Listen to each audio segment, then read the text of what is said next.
The Wrath of the River Mermaid.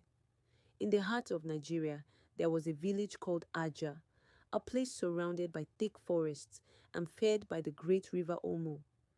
Aja was a peaceful village where the people lived simple lives. They farmed their lands and fished in the river. The river was their lifeblood. It gave them water to drink, fish to eat, and helped their crops grow. But the villagers knew one thing: the river must always be respected. The elders often told stories about the spirit of the river, a powerful mermaid named Ule. She was said to guard the treasures of the river, and anyone who dared take what belonged to the water would face her wrath. But over the years, many villagers stopped believing in the old tales. They thought they were just stories meant to scare children. One hot afternoon, a group of fishermen set out in their boats. They paddled far into the river, where the water was deep and calm.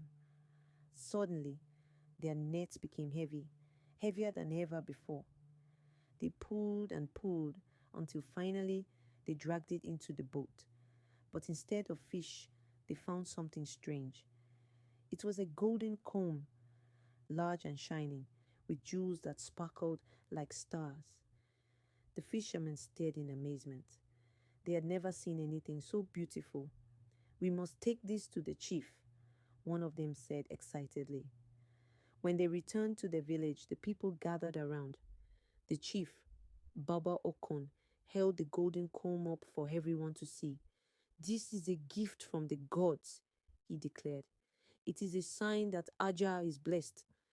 But the village priestess, Mama Nkem, looked uneasy. She was old and wise, and she knew the stories of the river well.